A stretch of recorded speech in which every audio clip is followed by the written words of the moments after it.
이게 참 이제 어려운 문제입니다만 사실은 잘못 설정한 의제라고 저는 생각을 합니다. 성장이냐 분배냐.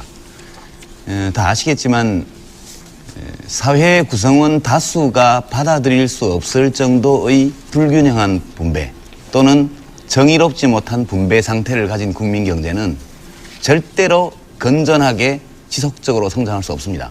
그런 사례를 저는 단 하나도 알지 못합니다. 동시에 성장하지 못하는 국민 경제는 장기간 분배 상태를 호전시키는 것이 불가능합니다. 그래서 우리가 이 성장과 분배는 늘 일정 정도의 이 공존관계이기도 하고 일정 정도 갈등관계이기도 합니다. 단기적으로 보면 이것이 갈등관계인 경우가 종종 나타나지만 길게 보면 둘은 같이 갈 수밖에 없는 문제거든요.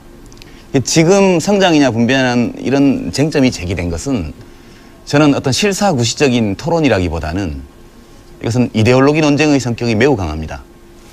그러니까 지금 참여정부가 추진하는 어떤 시장개혁이나 구조개혁의 기본 방침이 적절치 않다거나 또 그것이 자기의 이익에 손실을 미칠 수 있다고 생각할 경우에 이런 정책을 가장 손쉽게 공격할 수 있는 방식이 일종의 경제 색깔론이거든요. 분배 위주로 간다. 성장이 저해될 것이다. 우리 위기가 올 것이다. 이런 식으로 얘기를 하는데 저는 지난 1년 2개월, 3개월 정도 참여정부의 집권 기간 동안에 일부 전문가들이나 언론에서 얘기하는 바 분배 위주의 경제정책으로 간다는 것을 입증할 만한 단 하나의 정책이라도 제시하고 그런 걱정을 한다면 수긍하겠습니다만 저는 상당히 분배 위주의 정책을 많이 펴야 된다고 개인적으로 생각하는데 제가 지지하는 이 참여정부가 그 정책을 거의 하지 못한 것에 대해서 매우 유감스럽게 생각하고 지금까지 이것을 하기 어려운 상황이었기 때문에 그렇게 온 것이라고 일단 이해를 하고 앞으로 경제 여건이 좀 더 호전된다면 그때 가서는 좀 쓸 수 있지 않겠느냐 이렇게 본다는 점을 우선 말씀을 드립니다. 예, 유승민 당선자 말씀해 주시죠. 유시민 당선자께서 성장이냐 분배냐를 이렇게 너무 이렇게 구분해서 볼 필요가 없고 장기적으로 이게 상당히 이제 좀 이렇게 같이 몰려서 가는 그런 측면이 있다. 그 점에 대해서는 이제 저도 뭐 100% 동감이고요. 다만 그 끝에 이제 이게 실사구시 논쟁이 아니고 이게 이데올로기 논쟁이다. 그 점에 대해서는 저는 조금 생각을 달리합니다. 왜냐하면 지금 아까도 말씀드렸지만 수십 년간 그 시대에 강조해오던 경제발전 전략이라는 게 분명히 있었습니다. 어디에 더 이제 강조를 하느냐 그게 있었는데 저는 분배에 대해서 우리가 한 17년 정도의 기간 동안 상당히 강조를 해왔고 그래서 지금은 분배는 상당히 좀 내실화, 알차게 할 때가 됐습니다. 그런데 아까 그 참여정부 집권 1년 동안 분배 위주 정책으로 간 증거가 있느냐 저는 뭐 그런 것도 별로 기억이 안 납니다.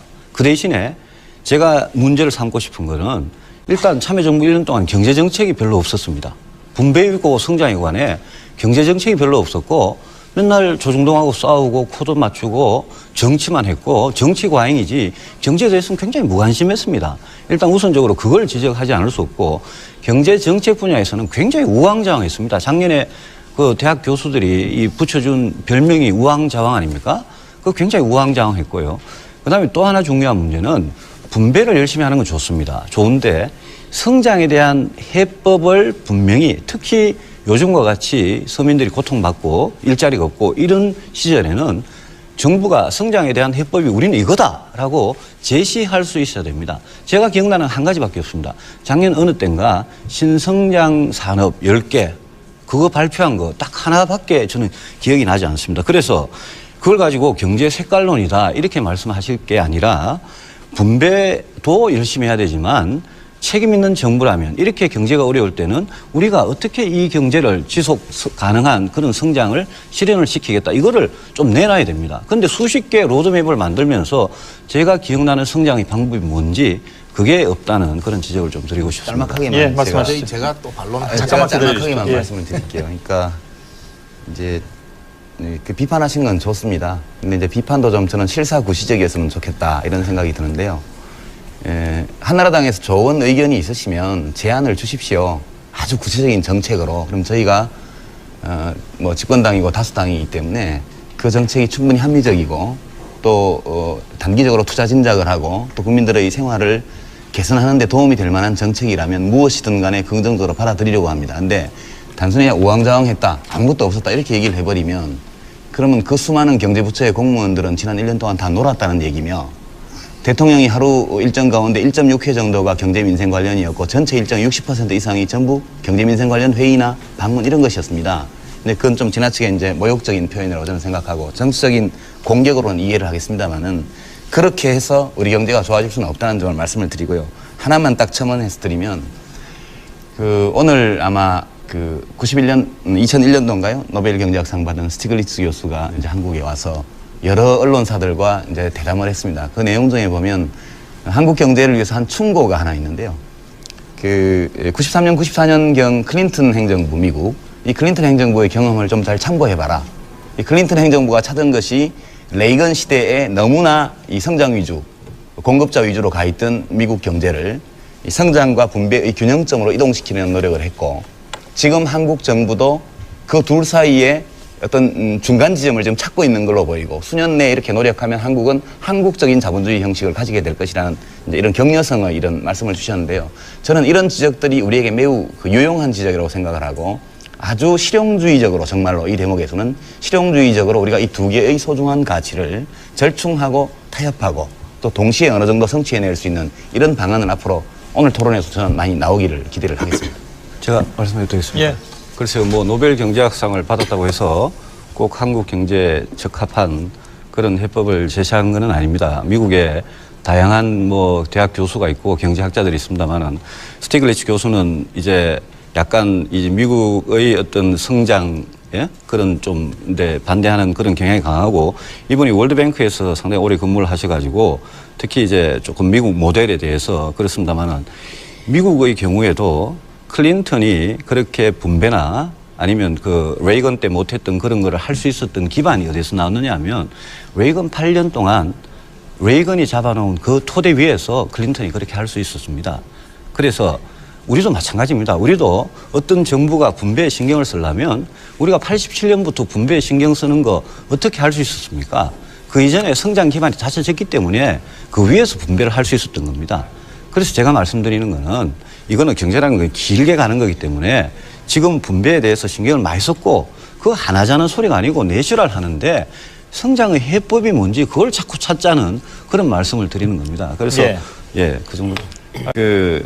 마지막에 이제 분배를 통한 성장을 말씀하시고요. 아까 유시민 의원께서 말씀하시고 지금 계속 이제 강조하시는 부분이 양극화, 불균형 이런 부분입니다. 물론 박정희 전두환 시절에는 일부러 성장 전략을 그런 불균형 전략을 쓴 것도 사실입니다. 그런데 그 이후에 우리가 경험을 보면요.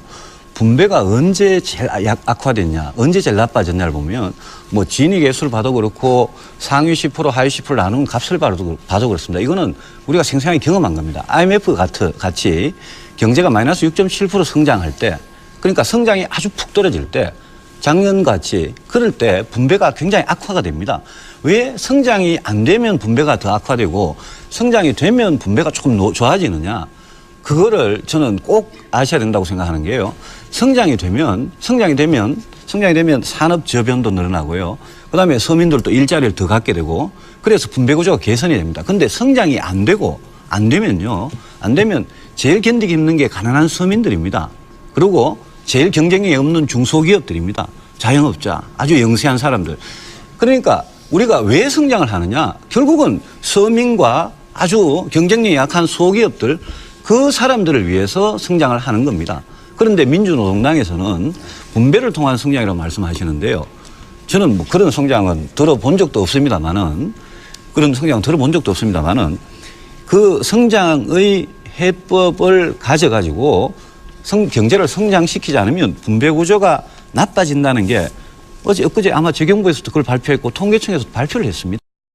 그래서 그 관계를 만약 우리가 인정을 한다면 그러면 분배를 통한 성장이니 아니면 불균형이니 양극화니 이런 거를 성장하고 자꾸 오해를 시키고 자꾸 대립을 시키고 그래서 성장을 이야기하면 마치 분배를 반대하고 서민을 반대하는 사람 같이 그렇게 말씀하시면 저는 그건 굉장히 우리가 현실적으로 증명할 수 있는 모순이다 이렇게 생각합니다.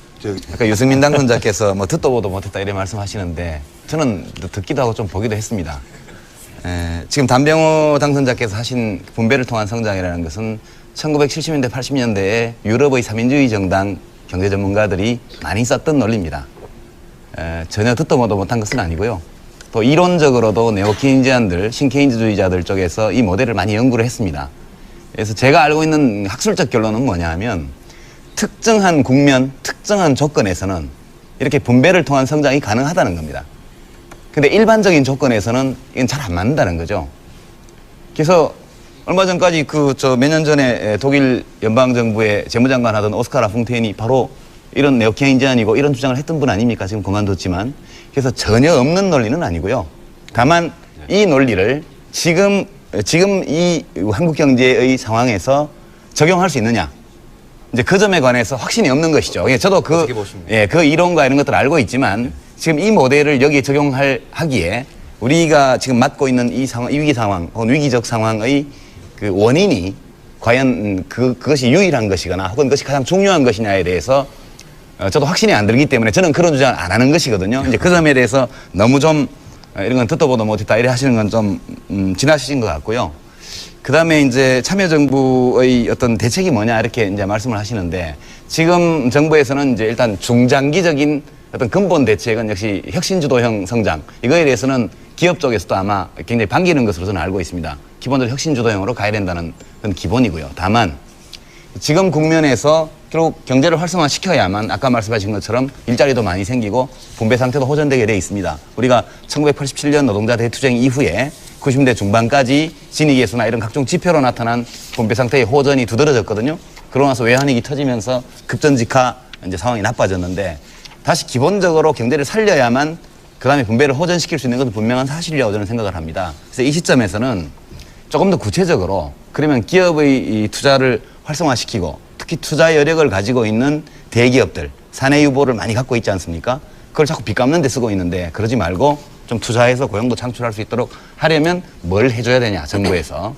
이런 거 좀 구체적으로 말씀하시고 동시에 그 민간 가계의 소비 능력이 이렇게 취약해가지고는 어렵습니다. 그래서 지금 뱃뱅크니 뭐니 해서 여러 가지로 신용불량자 문제를 해결하거나 완화하거나 이렇게 한 대책들이 나오고 있거든요. 그래서 민간 가계의 소비 능력 혹은 구매 능력을 증대시키는 노력도 이걸 분배로 몰지 말고 저는 좀 받아주셨으면 좋겠고요. 협조 좀 하고 동시에 지금 투자 여력이 있는 기업들의 설비 투자, 신규 투자를 활성화시키기 위한 어떤 구체적 제안을 정부에게 하고 정부가 그것을 같이 상의하는 이런 쪽으로 간다면 그렇게 큰 논란 없이 우리가 해법을 찾을 수 있지 않을까. 알겠습니다. 이런 건의를 좀 드립니다. 야당과 제게. 지금 설비 투자가 지금 3년째 계속 마이너스 성장입니다. 그래서 정부가 투자를 살리기 위해서 얼마나 노력을 하고 계신지 제가 정확히는 모르겠지만 노력을 하신 그 결과가 지금 설비 투자가 계속 3년째 마이너스고 진짜 저는 걱정되는 거는 공장들이 문을 닫고 빠져나가고 개인들도 지금 통계에 정확히 잡히진 않지만 돈을 해외로 빼돌리는 개인들이 저는 상당히 늘어나는 걸로 그렇게 알고 있습니다. 그래서 이 빠져나가는 돈, 그리고 기업들이 아까 현금을 65조 원이나 쌓아두고 지금 투자를 안 한다는 거고 시중에 부동자금이 400조 원이 있는데 투자 쪽으로 안 간다는 거 아닙니까? 그래서 저는 이런 상황에서는 정부가 진짜 좀 아주 한계적으로 막 이래 좁게 작게 이렇게 생각할 게 아니라 이 투자 마인드를 어떻게 살릴 거냐에 대해서 아주 발상의 전환 같은 걸 저는 좀 해야 된다고 생각합니다. 그래서 예컨대 기업에서 꾸준히 요구하고 있는 게 수도권 공장 총량제 이거를 좀 폐지해달라 이게 있습니다. 그런데 다행히 노무현 정권 그다음에 열린우리당이 지금 행정수도 이전을 추진하고 있지 않습니까? 그래서 행정수도 이전을 추진하고 있으니 그러니 수도권 공장 총량제 이런 규제는 저는 과감하게 저는 폐지해도 좋다고 생각합니다. 그다음에 기업들이 파주에 LG 필립스가 공장을 짓고 말이죠. 삼성이 아산에 뭐 반도체 공장을 하겠다 그러고 또 화성에도 하겠다 그러고 쌍용이 뭐 평택에다 하겠다 그러고 이게 전부 다 수도권 총량 규제 거기도 물겨 있고 또 기업들이 요구하는 게 기업 도시를 만들자는 겁니다.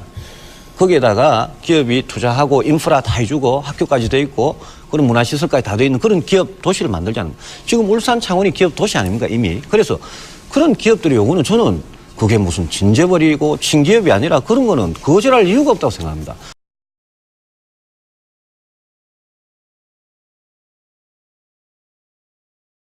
너무 이렇게 구분해서 볼 필요가 없고 장기적으로 이게 상당히 이제 좀 이렇게 같이 몰려서 가는 그런 측면이 있다. 그 점에 대해서는 이제 저도 뭐 100% 동감이고요. 다만 그 끝에 이제 이게 실사구시 논쟁이 아니고 이게 이데올로기 논쟁이다.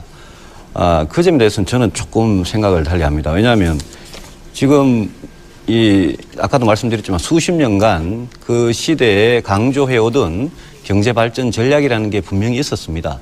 어디에 더 이제 강조를 하느냐 그게 있었는데 저는 분배에 대해서 우리가 한 17년 정도의 기간 동안 상당히 강조를 해왔고 그래서 지금은 분배는 상당히 좀 내실화, 알차게 할 때가 됐습니다.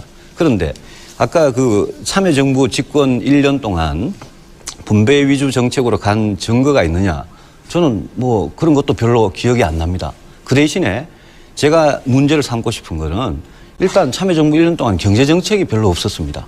분배이고 성장이고 간에 경제정책이 별로 없었고 맨날 조중동하고 싸우고 코도 맞추고 그러니까 이제 그 비판하신 건 좋습니다. 근데 이제 비판도 좀 저는 실사구시적이었으면 좋겠다 이런 생각이 드는데요.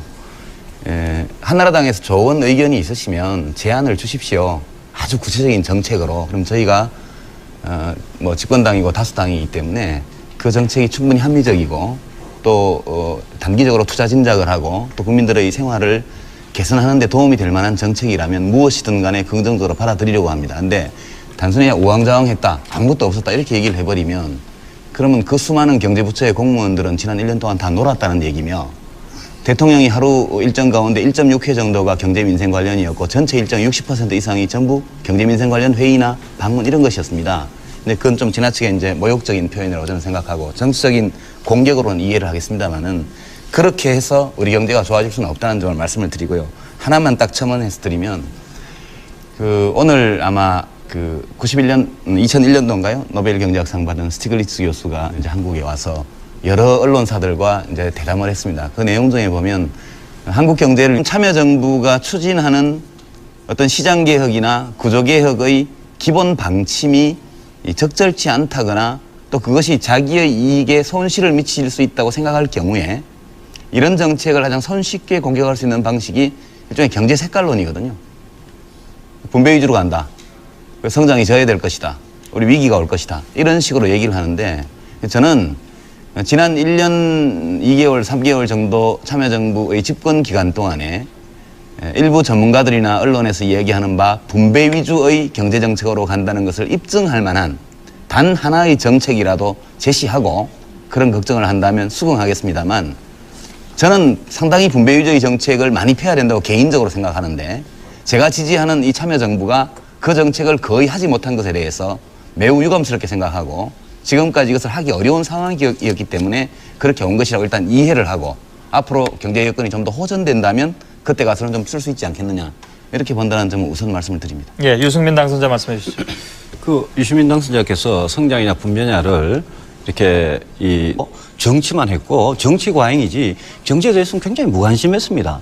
일단 우선적으로 그걸 지적하지 않을 수 없고 경제 정책 분야에서는 굉장히 우왕좌왕했습니다. 작년에 그 대학 교수들이 붙여준 별명이 우왕좌왕 아닙니까? 그 굉장히 우왕좌왕했고요.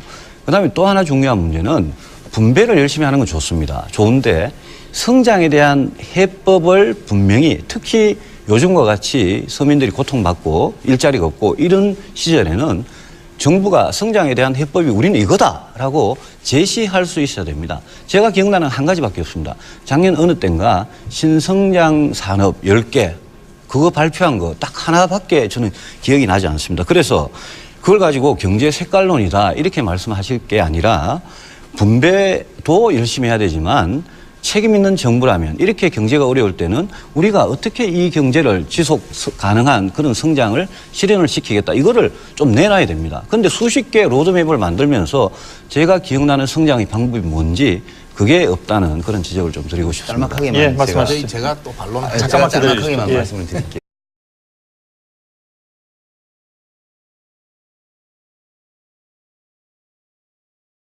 이게 참 이제 어려운 문제입니다만 사실은 잘못 설정한 의제라고 저는 생각을 합니다. 성장이냐 분배냐. 다 아시겠지만 사회 구성원 다수가 받아들일 수 없을 정도의 불균형한 분배 또는 정의롭지 못한 분배 상태를 가진 국민 경제는 절대로 건전하게 지속적으로 성장할 수 없습니다. 그런 사례를 저는 단 하나도 알지 못합니다. 동시에 성장하지 못하는 국민 경제는 장기간 분배 상태를 호전시키는 것이 불가능합니다. 그래서 우리가 이 성장과 분배는 늘 일정 정도의 이 공존관계이기도 하고 일정 정도 갈등관계이기도 합니다. 단기적으로 보면 이것이 갈등관계인 경우가 종종 나타나지만 길게 보면 둘은 같이 갈 수밖에 없는 문제거든요. 지금 성장이냐 분배냐는 이런 쟁점이 제기된 것은 저는 어떤 실사구시적인 토론이라기보다는 이것은 이데올로기 논쟁의 성격이 매우 강합니다. 그러니까 지금